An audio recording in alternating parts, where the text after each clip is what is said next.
मौत की आवाज। आज बारिश सुबह से ही रुकने का नाम ही नहीं ले रही है और अब रात के लगभग 11 बज चुके हैं, पर बारिश अभिषेक भी सुबह जैसी ही हो रही है।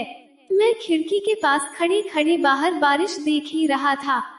तभी मेरी बीवी की आवाज आती है, राहुल राहुल। फिर मैंने कहा, हाँ अभी आया। इतना बोलकर मैं कुछ ही कदम चला था, तभी मुझे याद आया कि मेरी बीवी तो 20 दिन पहले ही मर चुकी है।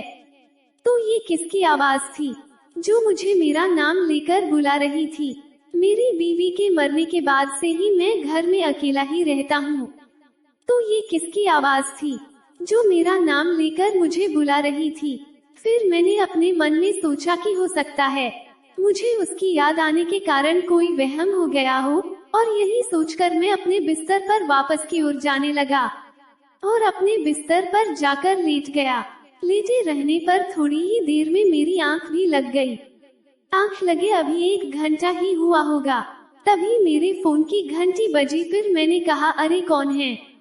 इतनी रात को सही से सोने भी नहीं देता। ये बोलकर जैसे ही मैंने फोन अपने कान से लगाया तो मुझे विश्वास नहीं हो रहा था कि ये कोई सपना है या हकीकत, क्योंकि फोन से आवाज मेरी मरी हुई बीवी की आ रही थी और वो ये बोल रही थी, राहुल मुझे आपकी याद आ रही है और मैं आपको लेने जल्दी ही आ रही हूँ। मैंने जैसे ही यह सुना तो जैसे मेरे अंदर का खून जम सा गया हो। मैं यही सोच रहा था कि ये हो कैसे सकता है, कोई मरा हुआ इंसान फोन कैसे कर सकता है। यही सब सोचते सोचते पता नहीं कब मेरी आंख लग गई, मुझे पता ही नहीं चला। फिर उसके बाद दरवाजे की घंटी से मेरी आंख खुली तो मैंने अपने आप से कहा, अरे कौन है इतनी सुबह? ये बोलते हुए मैं दरवाजे को खोलने के लिए उठा और जैसे ही मैंने दरवाजा खोला तो मैंने देखा बाहर मोहन खड़ा था। रामू मेरा दूध वाला है। रामू को देखकर मैंने कहा, अरे रामू आज इतनी जल्दी सुबह? फिर रामू ने कहा, क्या भैया जी 8 बज चुके हैं, आज संडे है। तो क्या मतलब भैया जी सोते ही रहिएगा क्या? फिर मैंने कहा, ना या रामू। ये बोलकर मैं चुप हो गया। पहले सोचा कि रामू को कल रात के बारे में सब बता दूं या नहीं, फिर मैंने सोचा कहीं इसे कल रात की बात बताए तो ये मुझे पागल ना समझे, इसलिए फिर मैंने रामू से दूध लिया और घर के अंदर वापस आ गया। मैं पेशे से टीचर हूँ और आज संडे होने की वजह से पूरा दिन घर पर ही रहना होगा, तो मैंने सोचा आज क्यों ना घर की सफाई ही कर ली जाए। जब तक माया थी तब वही घर का सारा काम करती थी और जब से उसकी मौत हुई है घर की सफाई सही से नहीं हुई है। फिर उसके बाद घर का सारा काम जब तक पूरा हुआ तब तक दोपहर के 1 बज चुके थे, पर मुझे काम करके बहुत थकान होने लगी थी, इसलिए मैंने सोचा क्यों ना कुछ देर आराम कर लिया जाए। फिर उसके बाद कुछ देर आराम करने के चक्कर में मेरी आंख कब लग गई मुझे पता ही नहीं चला। फिर पता नहीं कितनी देर बाद जब मेरी आंख खुली तो मैंने फोन में टाइम देखा तो पता चला मुझे सोते सोते रात हो गई थी। शायद आज ज्यादा काम करने की वजह से मुझे कुछ ज्यादा ही थकान हो गई और शायद इसी वजह से मेरी आंख नहीं खुली। फिर उसके बाद मैंने रात के 8 बजे से खाना बनाना शुरू करा और रात के 10 बजे तक मैं खाना खाकर अपने बेडरूम में आकर फोन चला ही रहा था। तभी दरवाजे की घंटी की आवाज आई। घंटी की आवाज सुनकर फिर मैंने कहा, अरे कौन है इतनी रात को? इतना बोलकर मैं दरवाजे को खोलने के आगे बढ़ा, पर दरवाजे की घंटी लगातार बजे ही जा रही थी, इसलिए फिर मैंने कहा, अरे आ रहा हूँ भाई। इतना बोलकर मैं दरवाजे के पास ही आया था।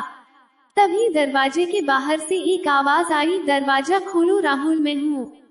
मैं माया, तुम्हारी माया, दरवाजा खोलो राहुल। मैंने जैसे ही यह सुना तो जैसे मैं जम सा गया और मेरे अंदर डर की एक लहर सी चलने लगी। 4-5 मिनट तक एक ही जगह पर ही खड़ा था मैं। तभी मेरे पीछे से एक आवाज आती है, खड़े खड़े दरवाजे को क्यों देख रहे हो राहुल? कब से कोई घंटी बजा रहा है, दरवाजा खोलो राहुल। मैं इस आवाज को बहुत अच्छी तरह से पहचानता हूँ, क्योंकि यह आवाज और किसी की नहीं बल्कि माया की ही आवाज थी। आवाज सुनकर भी मैं पीछे नहीं मुड़ा, बस वही खड़े खड़े यही सोच रहा था कि वो कैसे हो सकती हैं, क्योंकि अभी कुछ देर पहले उसकी आवाज घर के बाहर से आ रही थी और घंटी की आवाज अभी भी बाहर से लगातार आ रही थी। यही सब मैं सोच ही रहा था। तभी एक बार फिर मेरे पीछे से माया की आवाज आई, अरे तुम खड़े खड़े अब दरवाजे को ही देखते रहोगे या दरवाजा खोलोगे भी? कोई कब से घंटी बजा रहा है। ये सुनकर भी मेरी पीछे मुड़ने की हिम्मत तो नहीं हो रही थी। पर किसी तरह मैंने हिम्मत करते हुए पीछे मुड़ा तो पर पीछे मुड़ते ही मेरे होश उठ गए क्योंकि वहाँ कोई नहीं था। मुझे जब वहाँ कोई नहीं दिखा तो मैंने एक ठंडी सांस ली, पर तभी बाहर से दरवाजे की घंटी की आवाज फिर से आने लगी। पर मुझे समझ नहीं आ रहा था कि अब मैं क्या करूं, क्योंकि मेरे दिल की धड़कन उस समय अपनी दुगनी रफ्तार से चल रही थी। ऐसा लग रहा था जैसे मानो दिल अभी सीना फाड़कर बाहर आ जाएगा। पर किसी तरह मैं डरते डरते दरवाजे को खोलने के लिए आगे बढ़ा, पर मेरा दिल मुझे मना कर रहा था। पर जैसे मेरे पैर अपने आप ही चलकर दरवाजे को खोलने के लिए आगे बढ़ रहे थे। फिर उसके बाद डरते डरते मैंने जैसे ही दरवाजा खोला तो मेरी आंखें फटी की फटी रह गई, क्योंकि मैंने दरवाजे के बाहर सच में माया खड़ी थी और वो मुझे देखकर मुस्कुरा रही थी।